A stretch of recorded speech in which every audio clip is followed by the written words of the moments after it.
So we're in a depression right now. Okay. It will last for a long period of time, but a lot of people get confused, and one can understand why, about the difference between a recession and a depression. Yeah. Now, Please. most mainstream economists, they don't like what I call the D word. They don't talk about depressions. They talk about recession. So a recession is conventionally defined as 2 or more consecutive quarters of declining GDP. And this would be the first back-to-back recession since 1980, 1981. So you have a recession, you come out of it, and then you go right back down into recession. So that's technical recessions. Depressions are different. And a lot of people think, well, if a recession is 2 quarters of declining GDP and a depression is worse, well, a depression must mean 10 quarters of declining GDP, as if it's a really long recession. And that's not the definition. The depression means depressed growth. Growth is depressed relative to trend, relative to potential. So you can actually have growth in a depression, but the point is the growth is too weak. And so this is what we're in. We had... the third quarter, when you went down that sharply, you were going to come back pretty steeply. That's natural.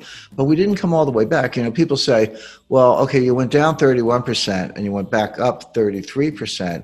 So aren't you back where you started? And of course, the answer is no, because you're applying the 33% to a smaller base. So if you normalize, let's say 2019 is 100% of 2019 output. You go down 5%, and then you go down 31%. Well, now you're around 65% of the prior output.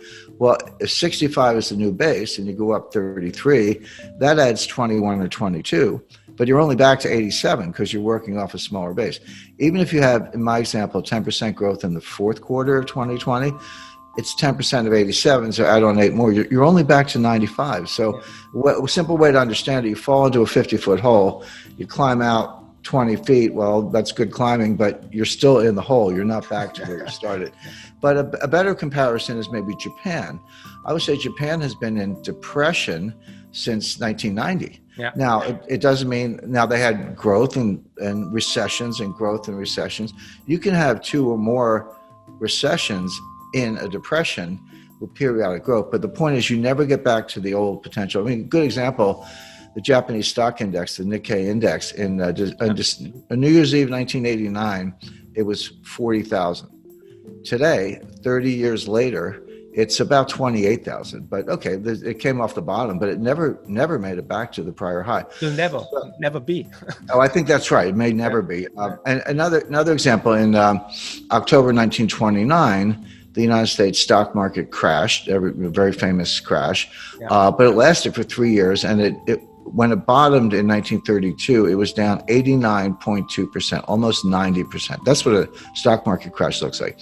But then you ask people the next question, say, well, when did it get back to the 1929 high? How long did that take? The answer is 1954.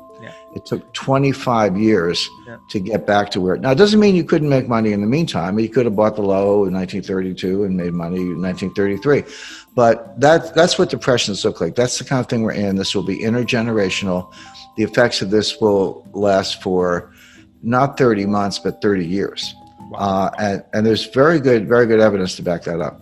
There was a group, it was an economist at the Federal Reserve Bank of San Francisco and 2 academic economists. And they looked at all of the pandemics in the last 650 years, going back to the Black Death. I often criticize economists because their time series are too short. They say they're doing correlations and regressions. I was like, well, no, we need a much bigger time series. Well, 650 years is good enough. But they went back to the 1350s, to the Black Death, and they looked at every pandemic in which 100,000 or more people died. The fatalities were 100,000 or more. Of course, the 2 worst were the Black Death, the plague in the 1350s, and the Spanish flu around 1918, 1919. The Black Death was about 75 million dead, they estimate, and the Spanish flu was 100 million dead. And then after that, there were several where there were 2 million fatalities and some fewer. They were using 100,000. Well, there were only 15 pandemics in the 650 years where 100,000 or more died. COVID-19, by the way, is going to end up being 3rd on the list. Right now, it's 5th, but we have over 1.8 million fatalities, but it's not under control. So you can see that number is going to go past 2 million. It'll pass the Asian flu, and there was one other influenza in the late 19th century. So it's going to be third on the list. But what they asked themselves, because they're economists, not doctors, and they said, well, how long did it take these economies to normalize following these extreme pandemics? And the answer is, on average, 35 years. Not 35 months. And just to kind of give a concrete example of that. So I grew up in the 1950s and 1960s. It was a very prosperous time in the United States. I did not live through the Great Depression, but my parents did, and my grandparents did.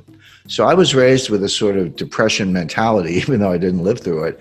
And when we were little kids, 9 years old, my parents would send us that. We'd take our wagons and go door to door and collect tin cans and newspapers. And we weren't doing it for environmental reasons. It might have been good for the environment, but we were doing it for recycling, because all that stuff could be turned into buildings and so forth. And so, as I say, and that didn't change until the late 1960s, when the baby boom came of age, and then we just started partying and using credit cards and everything else. So it did change, but it took 30 years to change. In other words, the behavioral and adaptive effects of the Depression of the 1930s lingered through the 1960s. And that's my experience, but it's consistent with what these researchers found out. But at the end, when we get to asset allocations, I said, the first thing I do is I explain my methodology and explain what diversification is. Diversification is a very powerful tool. It does what it's supposed to do, which is increases your total return with less risk.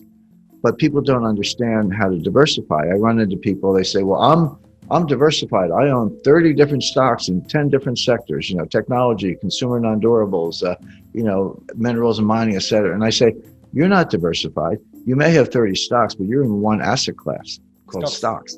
So when stocks are hard, they'll go up together. I'm not saying they won't go, they'll go up together and go down together. So you may have 30 stocks, but you're not diversified. Diversification is, okay, have a slice for stocks, that's fine.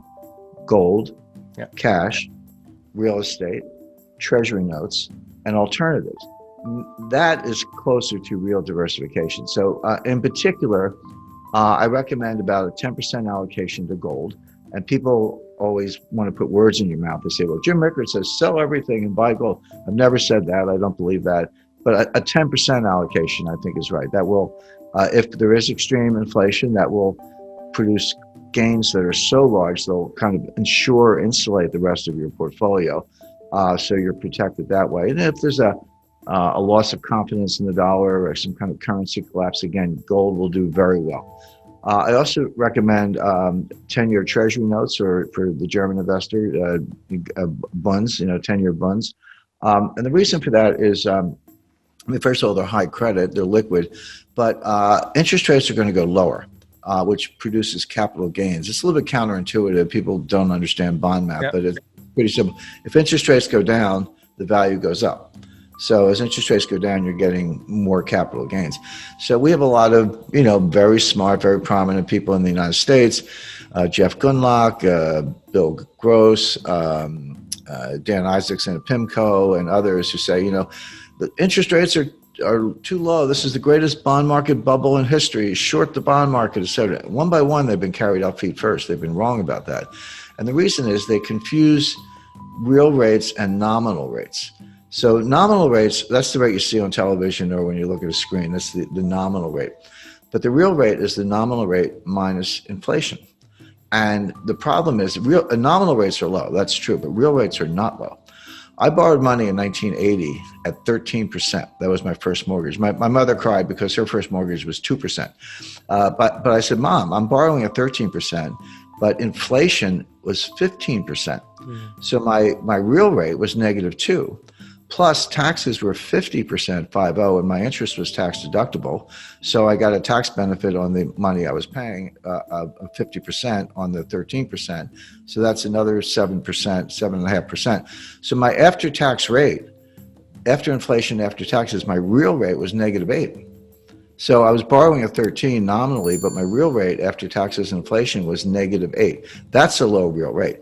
But the point is that that's where we have to get to. If you want to stimulate the economy and borrowing and lending and spending and investment, et cetera, you have to get real rates much lower than they are right now. Well, we're not getting inflation. Eventually we may, down the road we may, but not now. Deflation is a greater danger. So if if inflation is declining, we're getting disinflation and deflation, and the nominal rate is here. How low does the nominal rate have to go to get to a negative real rate? Well, it's got to go negative. It's got to go maybe -2 or -3. That will produce enormous capital gains for the bondholders.